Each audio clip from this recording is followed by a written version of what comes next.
নিজেদের পকেট ভারী করার জন্য চট্টগ্রাম মহানগরের বর্তমান আহ্বায়ক এবং সদস্য সচিব যে কমিটি দিয়েছেন, যে পকেট কমিটি দিয়েছেন,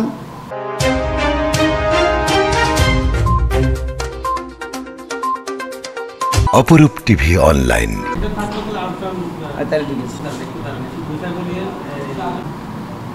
বাংলাদেশ জাতীয়তাবাদী দল আকবরশাহ থানা স্বেচ্ছাসেবক দল চট্টগ্রাম মহানগর বাতিলের দাবিতে এবং কমিটির পুনর্গঠনের জন্য মহানগর স্বেচ্ছাসেবক দলের আহ্বায়ক সদস্য সচিব কমিটি বাতিলের জন্য চট্টগ্রাম মহানগর স্বেচ্ছাসেবক দলের আহ্বায়ক সদস্য সচিবের দৃষ্টি অনুসরণ করছি এবং সাথে সাথে কেন্দ্রীয় সভাপতি আমাদের জিলানি ভাই, সদস্য সচিব সেক্রেটারি রাজীব হাসান ভাই, সহসভাপতি সিনিয়র সহসভাপতি ইয়াসিন আলী ভাই, এদের দৃষ্টি আকর্ষণ করে বলছি, আপনারা আমাদের যে আকবরশাহ থানার কমিটি দিয়েছেন, এখানে আমাদের কোনো ত্যাগী কারণে নির্যাতিত ব্যক্তিদের যারা দীর্ঘ 17টি বছর আন্দোলন সংগ্রামের সাথে জড়িত ছিল, বিভিন্ন সময় বিভিন্ন মামলা হামলার শিকার হয়েছিল, সেই সকল যোগ্য ব্যক্তিদেরকে এই কমিটিতে রাখা হয়নি এবং বর্তমানে যাদের রাখা হয়েছে আওয়ামীপন্থী যারা ছাত্রলীগের সাথে জড়িত ছিল, যুবলীগের সাথে জড়িত ছিল, তাদের বিভিন্ন ক্লু আমাদের কাছে আছে এবং বিভিন্ন ইয়াবা ব্যবসায়ী, পতিতা ব্যবসায়ীদেরকে, হোটেল ব্যবসায়ীদেরকে এখানে রাখা হয়েছে। অর্থাৎ এক প্রকার টাকা খেয়ে এই কমিটিতে তাদেরকে আনা হয়েছে। আমরা এই কমিটির পক্ষে নই এবং আমরা গত পরশুদিন সংবাদ সম্মেলনে আমরা পদত্যাগ করেছি। আমাদের চিঠি সময়মতো আপনাদের কাছে চলে যাবে, পদত্যাগপত্র চলে যাবে। আমরা এই কমিটি বাতিলের দাবিতে, যেহেতু গত কমিটিতেও আমাদেরকে একবারে নিম্ন সারিতে রাখা হয়েছিল, দল প্রয়োজন মনে করেছিল সেখানে থেকে আন্দোলন সংগ্রামে সক্রিয় হওয়ার জন্য আমরা সেই চেষ্টাই করেছি এবং আন্দোলন সংগ্রামে আমরা সকলেই সক্রিয় ছিলাম। কিন্তু আমাদেরকে অবমূল্যায়ন করে যারা ত্যাগী, কারা নির্যাতিত, বিভিন্ন সময় হামলার শিকার হয়েছিল, তাদের কাউকে কমিটিতে না রেখে নিজেদের পকেট ভারী করার জন্য চট্টগ্রাম মহানগরের বর্তমান আহ্বায়ক এবং সদস্য সচিব যে কমিটি দিয়েছেন, যে পকেট কমিটি দিয়েছেন, সেটি বাতিলের দাবিতে আগামীকাল আমরা বিক্ষোভ সমাবেশের আয়োজন করেছি। বিক্ষোভ মিছিল এবং সমাবেশ, অবস্থান কর্মসূচি আয়োজন করেছি এবং আহ্বায়ক এবং সদস্য সচিবের এই আকবরশাহ থানা এরিয়ায় অবাঞ্ছিত ঘোষণা করেছি। ভবিষ্যতে এই ধরনের এই কমিটি যদি বাতিল না হয়, সামনে যদি কমিটি বাতিল না করে, আপনারা যদি পুনর্গঠন না করেন, আমরা আরও কঠোর আন্দোলনে যেতে বাধ্য হব। পর্যায়ক্রমে আমরা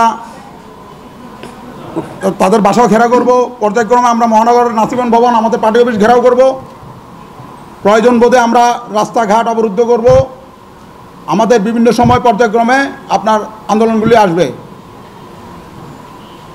এখনও আপনাদের কাছে সবিনয় অনুরোধ করে বলছি, আপনারা কমিটি বাতিল করুন আর নিজেরা যে অপরাধ করেছেন সেটি স্বীকার করুন। স্বীকার করে সংগঠনে আমাদের দলের নেতাকর্মীদের কাছে ক্ষমা চেয়ে আপনারা নতুন কমিটি দিন, তাইলে থাকতে পারবেন। আপনাদের বিভিন্ন সময়ের ক্লু আমাদের কাছে আছে, আপনারা কোন জায়গা থেকে কী করছেন না করছেন এভরিথিং সব কিছু আছে। আমরা আন্দোলন সংগ্রামে করতে গিয়ে আমরা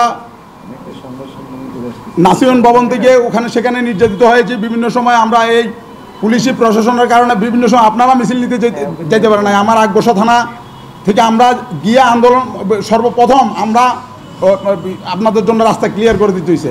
এই আকবরশাহ থানা স্বেচ্ছাসেবক দল অত্যন্ত শক্তিশালী। তারেক রহমানের নির্দেশে আপনারা যে নির্দেশ দিয়েছেন, তারেক রহমান এবং হাইকমান্ড যে নির্দেশ দিয়েছেন যে ত্যাগীরা থাকবে সামনের সারিতে, তারপর পর্যায়ক্রমে পরের সারিগুলি নিয়ন্ত্রণ করবেন। কিন্তু আপনারা সেটি না করে আপনাদের নিজের মনের ইচ্ছা মতো নিজেদের পকেট ভারী করার জন্য আপনারা সংগঠন নষ্ট করতে পারেন না। আপনারা যাদেরকে পদে বসিয়েছেন, সিনিয়র জুনিয়রের কোনো মেনটেন রাখেন নাই, সিনিয়র জুনিয়রকে পর্যায়ক্রমে ধারাবাহিক ক্রমে রাখেন নাই। আপনার যারা ত্যাগ স্বীকার করছে তাদেরকে রাখেন নাই, এগুলি বাদ দিয়ে সুন্দর করে কমিটি দিয়ে আশা করি কমিটিটা দিবেন। আর আর নয়তো এই চট্টগ্রাম মহানগরের 16টি থানায় পর্যায়ক্রমে ধারাবাহিকক্রমে আমরা আন্দোলন সংগ্রাম বিক্ষোভ করাতে বাধ্য হব। পর্যায়ক্রমে 16টি থানায় বিক্ষোভ করাতে বাধ্য হব। 16টি থানার 15টি থানার ভিতরেই আপনার প্রত্যেকটা জায়গায় সেম কন্ডিশন করছেন, নিজেদের ইচ্ছামতো লোক দিয়েছেন। যারা ত্যাগ স্বীকার করছে তাদেরকে রাখেন নাই। তো আমি অনুরোধ করব, এখনও সময় আছে, সাবধান হয়ে নিজেকে পরিবর্তন করে, নিজেদের ভুলগুলি পরিবর্তন করে আপনারা কমিটি দেন। আপনাদের প্রতি সবসময় শুভকামনা থাকলো। আমাদেরকে বাধ্য করেন না আমরা যাতে অন্য অবস্থানে যাই, নয়তো চিটাং থেকে আপনাদের অবস্থান চিটাংয়ে মানে রাখা হবে না। আপনারা যদি এই ভুলটা করে যান, আমরা ত্যাগীরা রাজপথে থেকে যেভাবে আমরা বিজয় ছিনিয়ে এনেছি, তদ্রুপ আমরা আপনাদের, এটা তো সামান্য ব্যাপার, আপনার মামুলি ব্যাপার। চট্টগ্রাম মহানগর একটা আহ্বায়ক কমিটিতে আপনারা আছেন, আপনারা দুজন একটা মামুলি ব্যাপার। আপনারা ওখানে মহানগর কমিটিতে আছেন, এখনও সম্মান করতে, যেহেতু জিম্মাদারিত্ব আপনাদের উপর আসছে, আপনারা হাইকমান্ডের নির্দেশ মানুন এবং আমার নেতা তারেক রহমানের নির্দেশ মানুন। আমরা যে হামলার শিকার হয়েছি, প্রয়োজন বোধে আপনারা পর্যালোচনা করুন, কে কতটা মামলার আসামি, কে রাজপথে কখন ছিল না ছিল, এগুলো পর্যালোচনা করে সুন্দরভাবে কমিটি দিন। এই বলে আমার বক্তব্য শেষ করলাম। বিএনপি এই আওয়ামী শাসন আমলে, অর্থাৎ ফ্যাসিস্ট সরকার শাসন আমলে আমার মামলা হয় 18টি। আমি জেলখাটি 3বার, অর্থাৎ একবার 2015 সালে, তখন আপনার 3 মাস 17 দিন থাকি বিভিন্ন মামলায়, তখন 6টির মতো মামলা হয়। এবং আমাদের খালেদা জিয়াকে যখন গ্রেপ্তার করা হয় আমাদের নেত্রী, তখন আন্দোলন করতে গিয়ে ওই দিন রাতেই গ্রেপ্তার হই। গ্রেপ্তার হওয়ার পরে ওই দিন আমি থাকি 15 দিন। পরে 2018 নির্বাচনের পর থেকে আমার নামে মামলা বেশি হয়, অত্র এরিয়াতে মামলা বেশি হয়। আমাদের একটা আসলে কমিউনিকেশন যোগাযোগ ছিল আমাদের ভাইদের সাথে, সম্পর্কটা মানে গভীর ছিল। যে কোনো আন্দোলন মুহূর্তে আমরা বের হতে পারতাম। বিশেষ করে 2018 পর থেকে আমাদের উপরে চাপ বেশি চলে আসে, আমাদেরকে কোনো মিটিং মিছিল এবং একসাথে হতে দেয় না। তবে আমার প্রতি দৃষ্টি ছিল বিভিন্ন থানার, আমাকে যখনই নিয়ে গেছে আপনার তখনই অনেক অত্যাচার করা হয়েছে।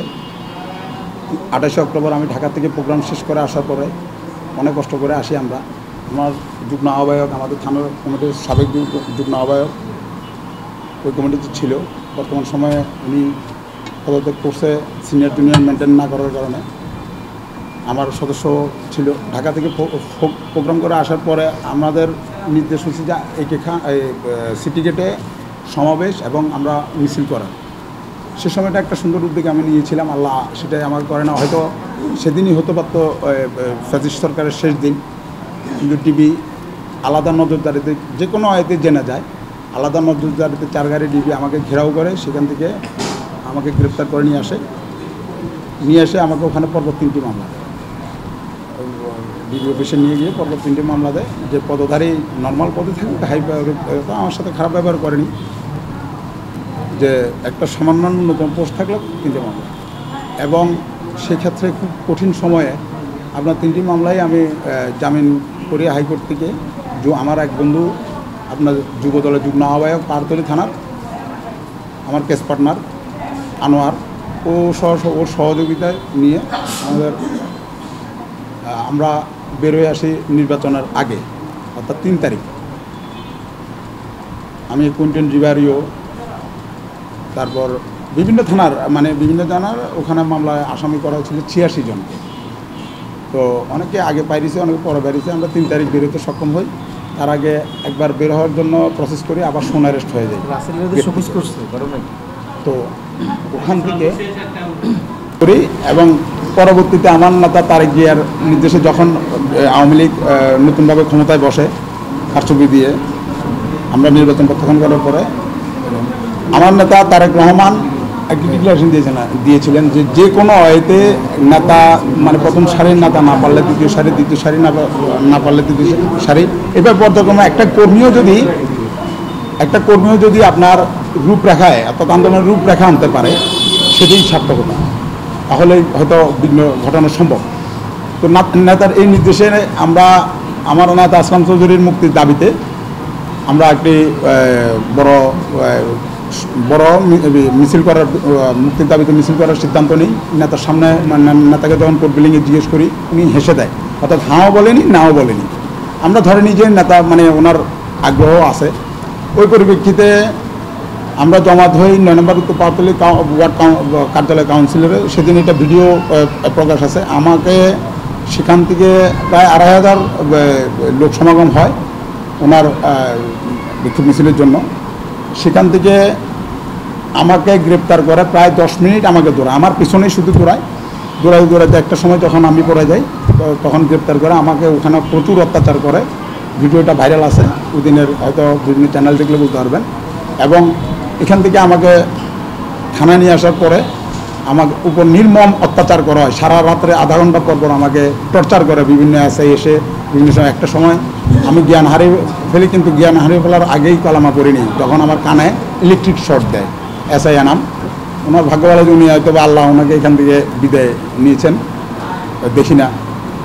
তো ওই সময়টায় আমি 1.5 মাস ভিতরে হাঁটতে পারিনি, অর্থাৎ খুব কঠিন সময়। তারপরেই আল্লাহ রহমতে যখন আমার দলের আমার সংগ্রামী ভাইয়েরা, আমার জাতীয়তাবাদী দলের যুব দল, স্বেচ্ছাসেবক দল, কৃষক দল, তাঁতি দল, বিএনপির ভাইয়েরা আপনার এবং অন্যান্য সংগঠনের ছাত্র ভাইয়েরা বৈষম্য বিরোধী আন্দোলন করার কারণে বিজয় ছিনিয়ে আনার কারণে আমি 6 তারিখ রাত 2টার সময় বের হই। যেতে বের হই তখনও আমার নামে আপনাকে ওই ঘটনার পরও আমার নামে আরও 3টি মামলা দেওয়া হয়। তো আল্লাহর অশেষ রহমতে আমি বের হইতে সক্ষম হই। ওই সক্ষম হওয়ার পর থেকে পর্যায়ক্রমে আসলে আমরা অনেক ত্যাগ স্বীকার করছি। যেমন আমার এই সানজিদ ও আমার সাথে জেল খেটেছে আপনার নির্বাচনের আগে, ওকে মূল্যায়ন করা হয় নাই। অর্থাৎ সদস্য থেকে ও বিভিন্ন সময় বিভিন্ন প্রোগ্রামে বিভিন্ন সময় রাজপথে থেকে আন্দোলন সংগ্রামে ছিল। তারপর অন্য যাদেরকে মূল্যায়ন করা হয় নাই, এর ভিতরে আরও বিভিন্ন জন আছে। নাসিরুদ্দিন সোহেল সিনিয়র মেনটেন করে নাই। তারপর আরও ছোটো ভাইরা আছে যারা আমার সাথে ছিল, রাজপথে ছিল, আমাদের কাউকে মূল্যায়ন করা হয় না। এইটার জন্য আসলে এভাবে যদি আমার নেতার নির্দেশকে আমি অমান্য করে যদি আমি আপনার মনে করেন যে নিজের মন গড়া কমিটি নিই, তাহলে তাকে ত্যাগীরা হারিয়ে যাবে। তাকে আন্দোলন পর্যায়ক্রমে আমরা আন্দোলন চালাবো। আমার একটা কথা হচ্ছে যে আপনি বলেছেন যে নতুন কমিটিতে এসেছে ইয়াবা ব্যবসায়ী এবং দেহ ব্যবসায়ী, এটি কি আপনার কাছে কোনো প্রমাণ আছে কিনা? এতে প্রমাণ আমার কাছে আসলে লাগে না। আপনারা খবর নিলেই আপনারা বুঝতে পারবেন কে কোন ব্যবসার সাথে জড়িত, কে কোনটার ব্যাপারে জড়িত। আপনারা একটু মানে ইন্টারনালভাবে খবরটা নিলেই আপনাদের কাছে প্রকাশ পেয়ে যাবে। ঠিক আছে। আসলে এই কমিটি ঘোষণা করার পর থেকেই আমাদের প্রতিবাদ একদিনের জন্য থেমে নেই, 1 ঘন্টার জন্য থেমে নেই। আমরা বিক্ষোভ মিছিল, প্রতিবাদ মিছিল, সংবাদ সম্মেলন সবই করেছি। আমরা ওনাদেরকে এখনও সম্মান করছি যে ওনাদের এই সামনে কিন্তু সুযোগ আছে এই যে থানা কমিটি সংস্কার করার। আমি আর কি তথ্য আপনাকে দিই, 31 জনের কমিটির মধ্যে 4 জন যুগ্ম আহ্বায়ককে আমরা চিনিই না, আর 11 জন সদস্যকে চিনি না। তাহলে এই যে 11 আর 4 এখানে 15 জন, এই 15 জন লোককে ওয়ার্ডের কোনো লোকই চিনে না। তো তারা কি ভিন্ন গ্রহ থেকে আসছে? এই ধরনের লোক যদি এই কমিটিতে থাকে, আমার সাথে সেই আগের কমিটিতে সদস্য ছিল, উনি সদস্য ছিল, ওনাকে তো আল্লাহ রহমতে 29 নম্বরে দিছে, তার নামটাই আসে নাই। তাইলে ওনারা কাকে দিয়ে স্বেচ্ছাসেবক দল এই যে থানা কমিটিটা করলো, এই ব্যাপারে আমরা এই কেন্দ্র পর্যন্ত আমরা আমাদের তথ্য প্রমাণ সহ আমরা সাবমিট করব। আর ওনাদেরকে বলতে চাই, আপনারা যদি এখনও সময় আছে সংস্কার না করেন, আগামীকাল 4টায় আমাদের বিশাল এক বিক্ষোভ মিছিল অনুষ্ঠিত হবে। এরপরও আমরা নাসিমন ভবন, ঢাকা চট্টগ্রাম মহাসড়ক সহ বিভিন্ন জায়গায় এই প্রতিবাদ থামবে না। প্রতিবাদ থামার নয়, প্রতিবাদ চলবে যতক্ষণ পর্যন্ত 9 নং উত্তর পাহাড়তলী ওয়ার্ড কমিটি এবং থানা কমিটি সংস্কার না হবে, ততক্ষণ পর্যন্ত আমাদের প্রতিবাদ চলবে। আমি আকবরশাহ থানা স্বেচ্ছাসেবক দলের সাবেক আহ্বায়ক কমিটির সদস্য। আমি এখন এই বর্তমানে 26 তারিখ থেকে আমি সাবেক, 25 তারিখ পর্যন্ত আমি আমার পদে বহাল ছিলাম। 26 তারিখ চট্টগ্রাম মহানগর স্বেচ্ছাসেবক দলের আহ্বায়ক ও সদস্য সচিব যে কমিটি ঘোষণা দিয়েছেন, আপনাদের মাধ্যমে তাদের কাছে আমরা প্রশ্ন রাখতে চাই, আপনারা যে কমিটি থানা কমিটি দিয়েছেন, আপনারা কি আজও এই থানা কমিটির 31 জনকেই আপনারা চিনেন, জানেন তারা কতটুক দলের জন্য অবদান রেখেছিল বা কতটুক রাজপথে ছিল? তারা যদি রাজপথেই ছিল তাহলে আমরা কোথায় ছিলাম? 19 সালে আমার 2টা মামলা হয়। 19 সালে একটা মামলায় আমি 3 মাস থেকে 2.5 মাস জেল কেটে আসার পরেও আওয়ামী লীগ ফ্যাসিস্টের অত্যাচারে আমি আমার এলাকায় বসবাস করতে পারিনি। 21 সালে যখন আমার কমিটি আসে, আকবর শাহ থানায় স্বেচ্ছাসেবক দলে যখন আমার নাম আহ্বায়ক কমিটির সদস্যে আসে, তখনও আমি মামলা একটা নিয়ে জেলখানায় যাই।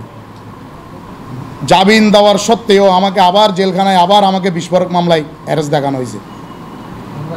আমি 2023 সালে নির্বাচনের আগে আমি 4 মাস 17 দিন জেলখানায় ছিলাম। তাহলে আমার ত্যাগ কোথায় আপনারা মূল্যায়ন করলেন?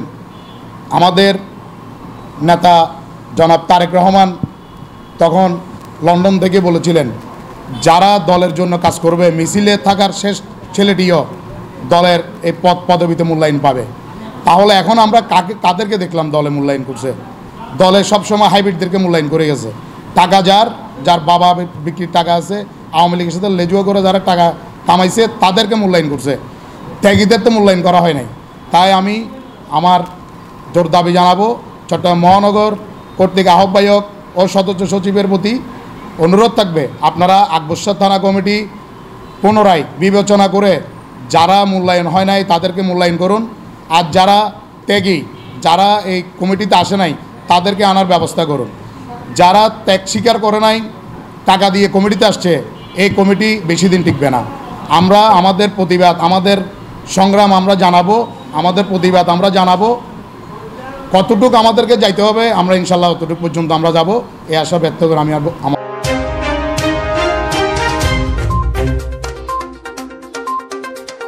অপরূপ টিভি অনলাইন।